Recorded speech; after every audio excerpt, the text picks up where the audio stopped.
Hello, I'm Keith R.A. DeCandido, and welcome to the latest installment of the increasingly out-of-dately named KRAD COVID readings. I'm Keith R.A. DeCandido, continuing to do my bit to entertain you during these interesting times, which, thankfully, are getting less interesting by the day, for which I think we're all grateful. Anyway, I am continuing my run through the Starfleet Corps of Engineers series, specifically the novellas that I wrote for it. For June and July of 2021, I'm going to be doing War Stories, which was a departure for the Corps of Engineers. The mainline stories of the S.C.E. series were the first year after the Dominion War, after Deep Space Nine came to an end.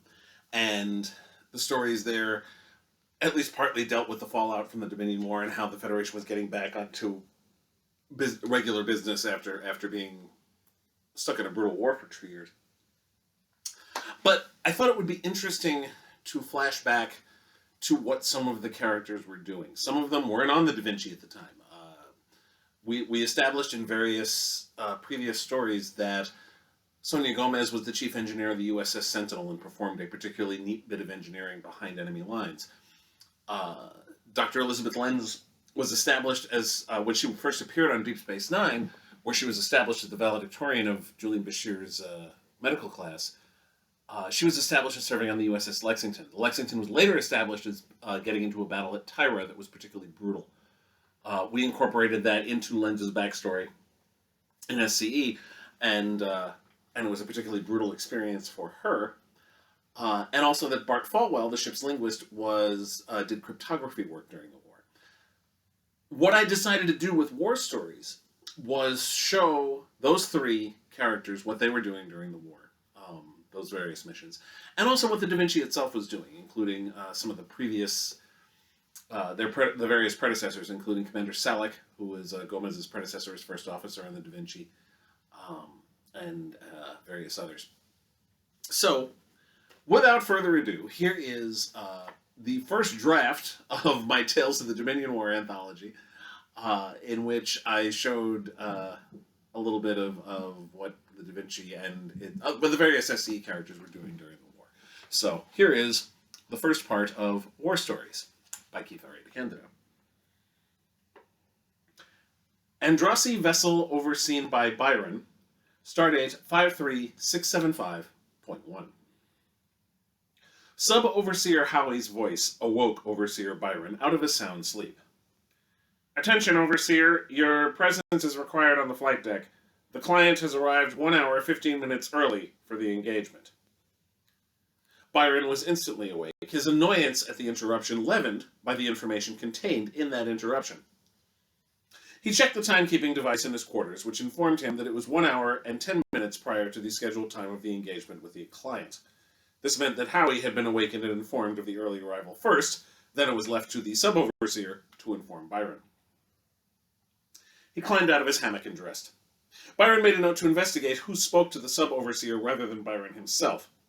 Proper protocol dictated that the overseer be informed immediately of such a change in scheduling. One of the lower officers, or worse, one of the workers, had decided to inform the sub-overseer instead, rather than risk the ire of the overseer by waking him up. A foolish notion, that. If it was an officer, that person would be severely disciplined. If it was a worker, the solution was much simpler: death and replacement. Workers were, after all, easy enough to come by. Once he had dressed and put in the 5 nose rings that symbolized his position as overseer, he exited his cabin and proceeded to the flight deck. He entered to see Sub-Overseer Howie and the 4 workers presently on duty stand up in his presence. They remained standing until Byron had taken his seat at the front left of the deck. Open a communications frequency to the client, Byron said as the 5 others retook their seats. The face of a Eurydian appeared on the view screen. A like image did not appear on the Eurydian screen. Andrassi protocol dictated that they never transmitted visual communications to any but other Andrassi, and even then such a practice was frowned upon. It was a security risk, after all. May I assume I'm speaking to Overseer Byron? The Eurydian asked. You assume correctly. Excellent. The Eurydian bared his teeth in what Byron assumed to be an expression of pleasure. I'm sorry I got here early, but my previous engagement was, cut short. Your itinerary is of no interest to me. I wish to conduct a business transaction. I have been informed by reliable sources that you have information regarding Starfleet. Some, yes. I can give you ship and personnel movements from up to 1 month ago.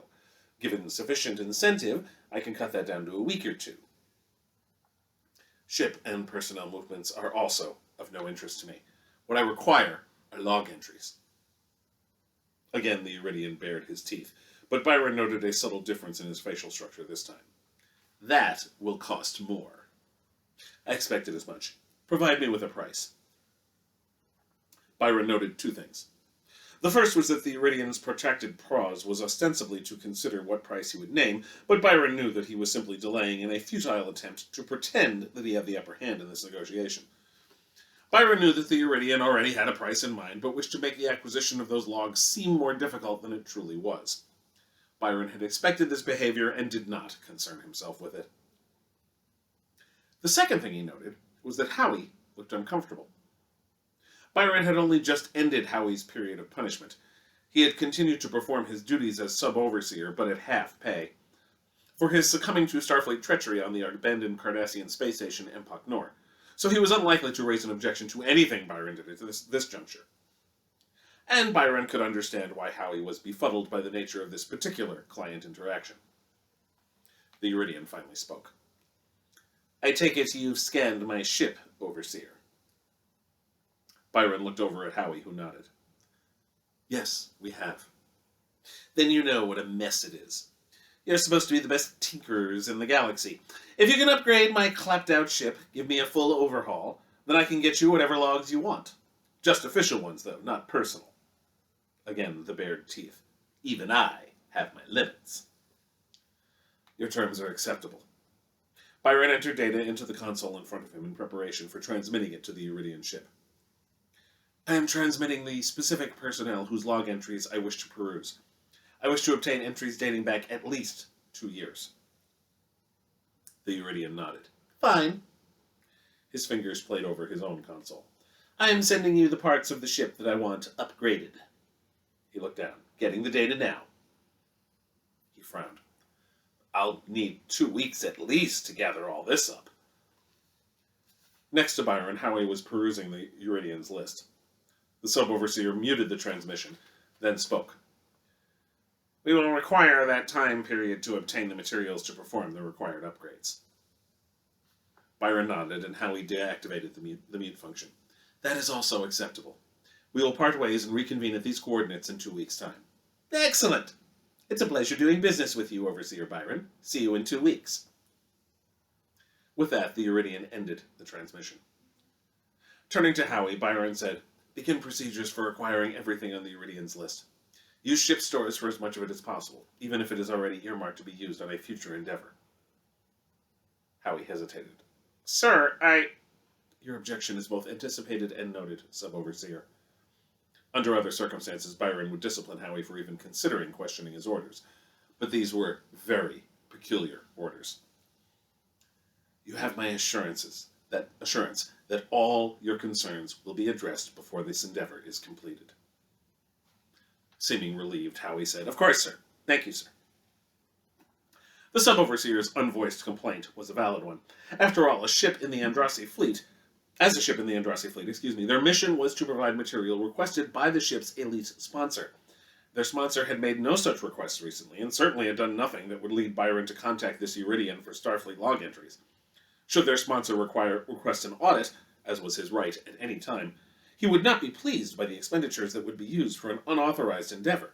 It could have a serious impact on Byron's ability to provide for his sponsor, and, by extension, his crew. But Byron needed this information. It was unworthy of him, it was true, but he did not care, not after the second humiliation. The first time Byron encountered the Starfleet starship U.S.S. Da Vinci on the planet designated Meglin, their crew managed to outmaneuver him. It was the first time Byron had ever failed in a mission for his elite sponsor. That first time, however, Byron could easily attribute to random chance. After all, mathematically speaking, Byron's ability to always fulfill the requests of his elite sponsor was bound to end eventually. Even the best overseer sometimes fails. The elite accept this, as long as such occurrences were rare and not damaging. Indeed, Byron's own sponsor was understanding about the failure of the Magellan mission. But then Byron was thwarted again, this time at the abandoned Cardassian mining station in Empok Nor. And it was again due to the interference of the crew of the U.S.S. Da Vinci. True, that mission had become untenable in any case. The client who was to provide the hollow emitters required by the sponsor was overly demanding and eccentric, and was proving very difficult to work with. However, Byron did not take kindly to failure. The best response to such was to eliminate its cause. So he set out to do what he could to eliminate the threat posed by the crew of the U.S.S. Da Vinci. The personnel he had requested logs for included several members of that ship's complement, including most of its officers and all personnel assigned to the ship's Starfleet Corps of Engineers. Armed with this knowledge, Byron would find a way to end their threat to his continued ability to provide for his sponsor.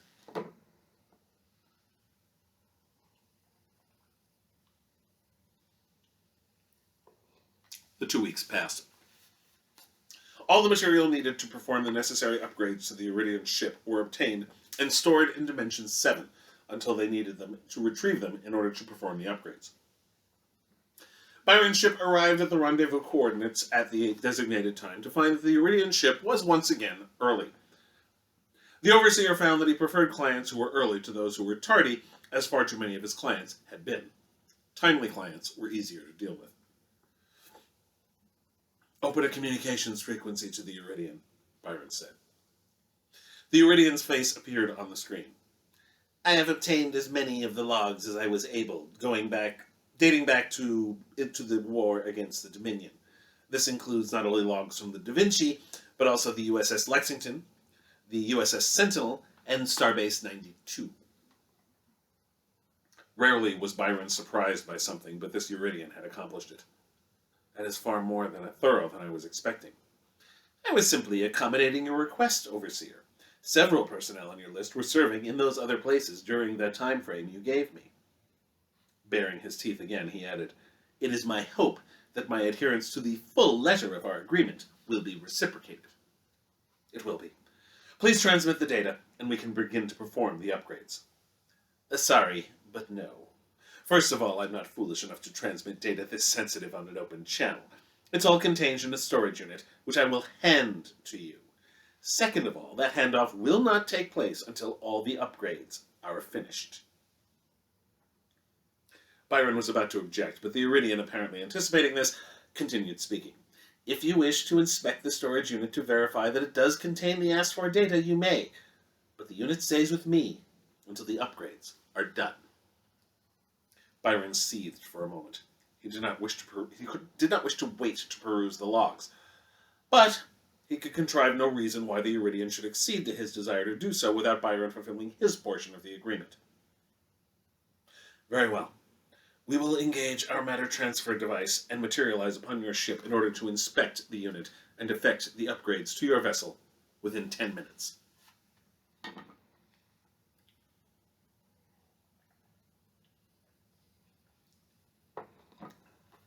The upgrades took 2 days. When they were completed, the Iridian ship had had its sensor efficiency increased by 25.9%. Its cruising speed increased to an FTL of 4.0 from its previous maximum of 2.14. The Iridian, of course, felt the need to inspect all the changes, from the new antimatter containment unit to the burnished chrome used as a molding on the helm console. Byron had seen the latter as an absurd extravagance, but this was a decadent alien species and could not be held to the standards of the Andrasi. After his inspection, the Iridian stood before Byron, presently standing on the cramped flight deck of the Iridian vessel, and bared his teeth wider than he had at any time in their short acquaintance. "Overseer, I thank you from the top of my head. This outstrips even what I had heard about your people's prowess with engines. I dare say you'd give Starfleet a run for their money." The praise of aliens was of no consequence. "May I take the storage unit containing the log entries now?" "Of course." The Iridian went to a small panel under his environmental control console and tapped a sequence of alphanumeric characters onto a touchpad, taking pains to block the exact sequence from the view of Byron or either of the workers still present. He then opened the door, revealing the storage unit. "Enjoy the reading. There are some gripping accounts of the war there as it happens." Byron simply nodded to the workers, who removed the unit from the Iridian's hands. Then Byron activated his subspace communications device. Sub-Overseer Howie, activate the matter transferal beam and transport myself, the workers, and the storage unit back to the ship. Acknowledged. It was a pleasure doing business with you, sir, the Iridian said, just before the matter transferal beam conveyed Byron to his vessel.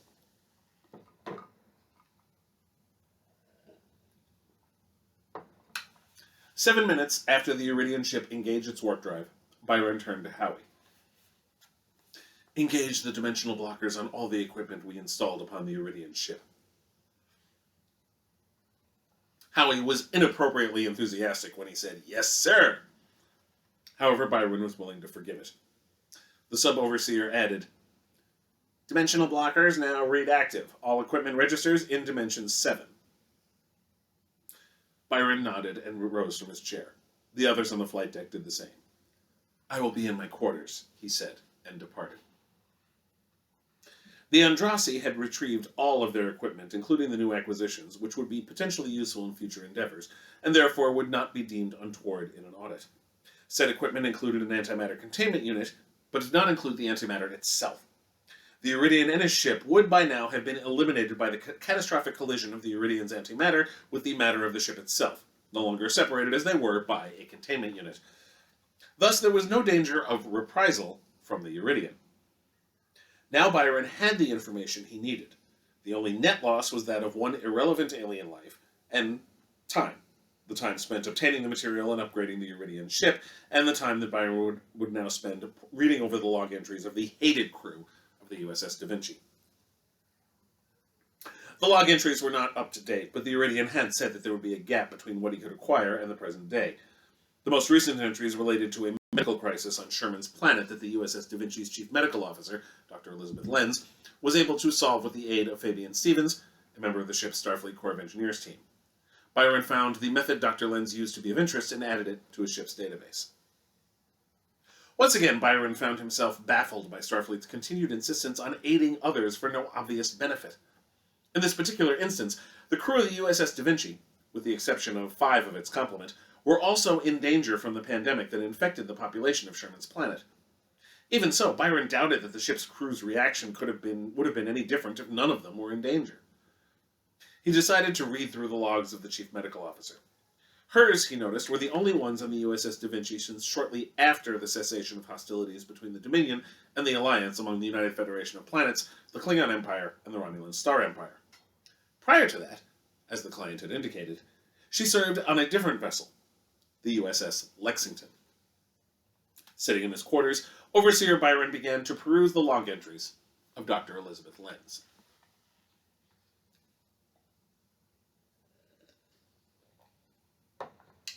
U.S.S. Lexington.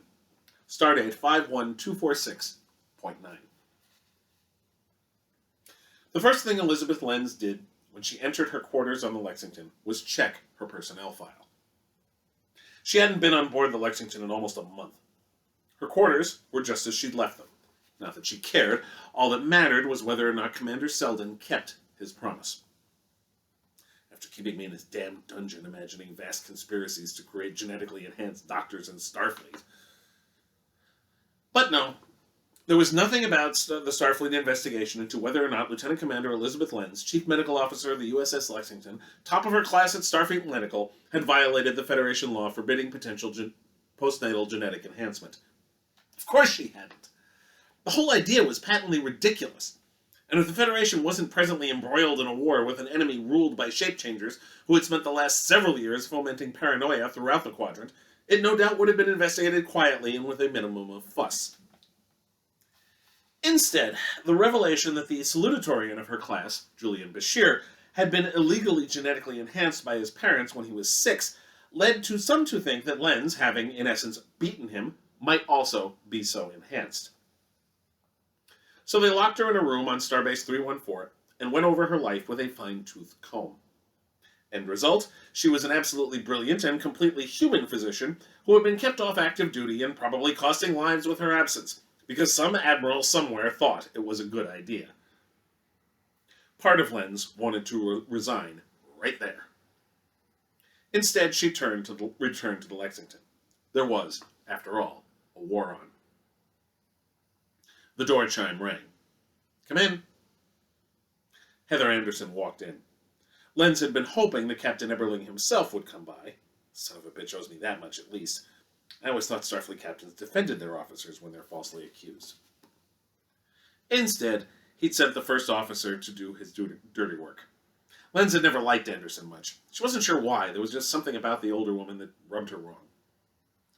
"Good to see you again, Elizabeth." "Commander, I only just reported on board." It's Captain now, Elizabeth. But Heather is just fine. They're sending us right back to the front line, so we're probably going to all be in close quarters for some time." Lense frowned, only just now noticing the fourth pip on Anderson's collar. "What happened to Captain Eberling?" Anderson's lips seemed to twist oddly. "Didn't I tell you?" "They kept me in a room for a month, Captain. The war could have ended while I was in there and I wouldn't have known." "I'm afraid that Captain Eberling died at Tyra." Blinking, Lense said, "I'm sorry?" "Captain Eberling is dead." Anderson went on for several seconds. Somewhere in the back of her head, Lense registered the captain's words explaining that over 100 ships were at Tyra, and only 14, including the Lexington, made it out in one piece. However, Eberling was fatally wounded on the bridge. "Damn," Lense muttered. "There was nothing you could have done," Anderson said. Lense was confused by the statement. "The captain was dead before he ever got to sickbay. Your being here wouldn't have made a difference." Lense wanted to say any number of things. She wanted to ask about the other people she might have been able to save if she had been where she belonged. She wanted to say that she would never get the chance to get the apology from Eberling that she felt she deserved. She wanted to say that she wondered what it meant that her first thought upon learning of the death of a man she had once respected was self-righteous anger. She wanted to ask how the hell Anderson knew what the difference her being there really would have made. She wanted to say that she had no desire to serve under Captain Heather is just fine Anderson, regardless of rank. She said none of those things. Instead, she just said, "Thank you, Captain." Anderson smiled, or rather, her lips upturned. Smiles tended to brighten faces and show some kind of humor or joy, but the rest of Anderson's face remained as pursed and humorless as always. "It's Heather. And don't mention it. There's a senior staff meeting at 1100 in the observation lounge. I'll give everyone the mission specs there." Her lips turned downward into a frown that was as unconvincing as the smile. "It won't be another Tyra, I promise you that. In fact, this may give us a chance to get some of our own back." With that, Anderson left Lense alone to figure out how she felt.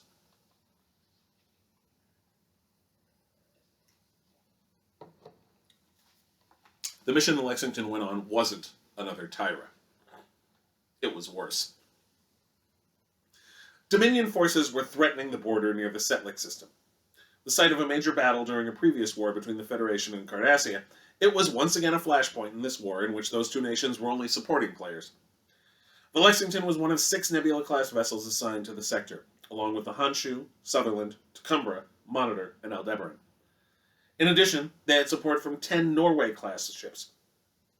Intelligence reports indicated a distinct possibility of an attempt to take Setlik by a small garrison of Cardassian ships, led by one Jem'Hadar strike ship, and this force would be more than enough to deal with it. Typically, intelligence was both absolutely right and completely wrong. The Dominion Cardassian forces did try to take Setlik, but with 2 very large garrisons of Cardassian ships and 6 Jem'Hadar strike ships. The Narvik, Oslo, Lillehammer, and Bodo were destroyed before the Lexington had a chance to even go to red alert. Lense had been on the bridge at the time.